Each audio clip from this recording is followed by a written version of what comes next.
Bonjour ou bonsoir, tout dépend à quelle heure vous écoutez ce podcast de l'ODJ Média. Notre chroniqueur de l'ODJ, Afid Fassifiri, partage son avis et ses réflexions dans un article qu'il a intitulé « Dans les plaies du malaise social ». Alors écoutons-le dans ce podcast. L'auteur démarre son article ainsi. Il y a une urgence absolue et vitale à désamorcer la bombe sociale car la capacité de résilience des Marocains n'est pas sans limite. Aux confins du malaise social. Le feuilleton de la crise sociale continue. Exit l'épisode de la sortie du valide Banque Al-Maghrib et puis celui du haut-commissaire au plan qui ont affiché, tour à tour, leur désaccord avec le gouvernement. Il y a eu les chiffres révélés par l'Office d'échange à propos du boom des exportations agricoles par rapport à l'exercice précédent. Exit l'échec du gouvernement et son impuissance à juguler la flambée des prix, contrairement aux engagements de la ministre des Finances qui avait promis que les prix reviendraient à la normale avant le mois sacré de Ramadan. Exit également le refus du chef du gouvernement de plafonner les prix des carburants. Ce n'est pas pour remuer le couteau dans les plaies du malaise social, mais il est légitime de se demander quel levier peut encore activer l'exécutif pour se mettre au chevet du malheureux pouvoir d'achat du peuple, ou du moins ce qu'il en reste. Brandir la carotte des aides directes à venir, sera-t-il une alternative crédible avec des montants qui seront versés qui ne risquent pas d'être proportionnels au bâton du très galopant coût de la vie? L'auteur poursuit son article ainsi. Des pays riches ont obligé les grandes enseignes et les centres commerciaux à garantir qu'une centaine de produits soient proposés à des prix très bas, notamment en France avec le panier inflation. Pourquoi pas chez nous du moment que les grandes surfaces ont réalisé des bénéfices records depuis la crise sanitaire? Pourquoi ne pas réviser et rectifier la loi de finances 2023 et reléguer certaines dépenses au second plan et abaisser l'impôt sur le revenu, hier, et la TVA sur les produits alimentaires à large consommation et sur les hydrocarbures?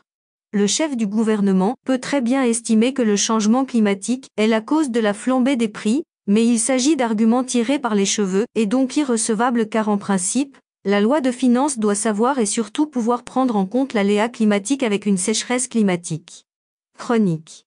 Suite à la flambée alarmante et vertigineuse des prix, des manifestations contre la cherté de la vie ont eu lieu dans plusieurs villes malgré le manque de mobilisation en cette période. Il y a ainsi des signes qui ne trompent pas, car tous les ingrédients du mécontentement sont réunis avec un malaise social étouffant. Pour planter le décor, disons qu'actuellement, beaucoup plus qu'auparavant, les performances de certaines entreprises ainsi que le boom record des exportations ne se traduisent pas par une croissance profitant au plus grand nombre et ne reflètent absolument pas une émergence économique. Et l'inflation n'est pas une excuse, loin s'en faut, c'est juste un alibi, une pilule trop amère proposée par l'exécutif. On exploite bien les petits agriculteurs. Sans vergogne, des mercenaires sans foi ni loi exploitent les petits agriculteurs. Faut-il s'étonner que des politiciens soient accusés de spéculation? De la spéculation qui a provoqué la hausse des prix, avec le silence complice et coupable du gouvernement. L'auteur précise sa pensée ainsi.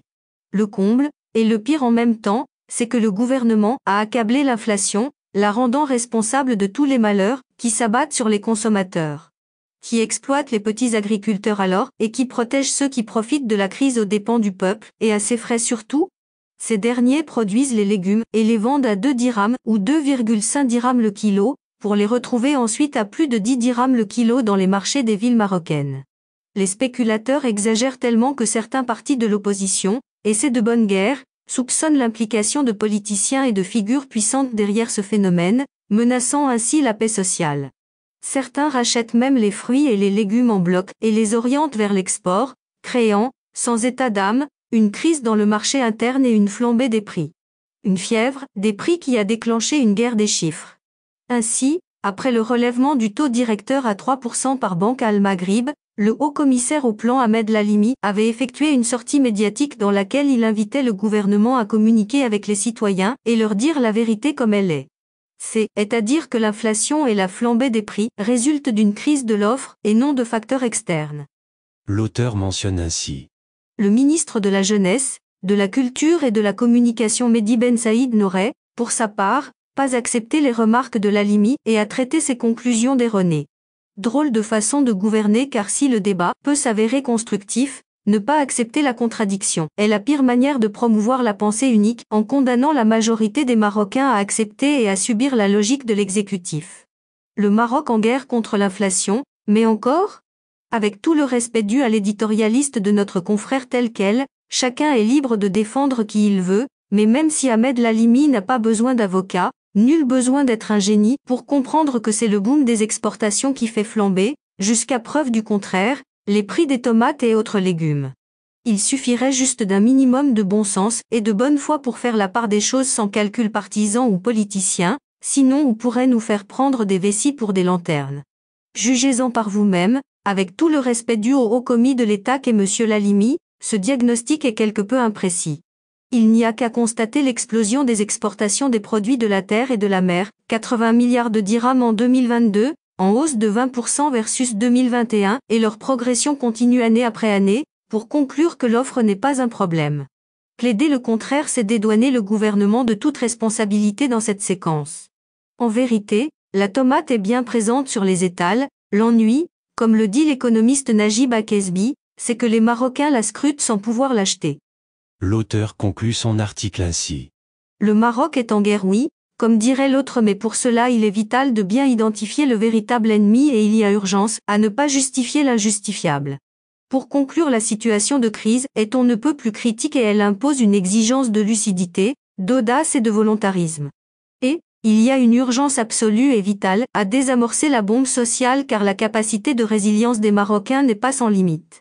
Rédigé par Afid Fassifiri, élu par l'intelligence artificielle de l'ODJ Media. Merci d'avoir écouté ce podcast de l'ODJ Media, ce bouquet de supports numériques, portail, magazine mensuel connecté, web radio et web TV. N'oubliez pas de télécharger notre application l'ODJ Mobile sur Play Store et de vous abonner à notre chaîne YouTube l'ODJ TV. Vous pouvez, aussi, nous suivre sur nos réseaux sociaux, Instagram, Facebook, TikTok, LinkedIn et Twitter. Ou encore, vous inscrire sur notre newsletter quotidienne à partir du portail l'odj.ma. Alors, on se dit au prochain podcast de nos chroniqueurs de l'ODJ. Et à très bientôt, si et seulement si vous le voulez bien.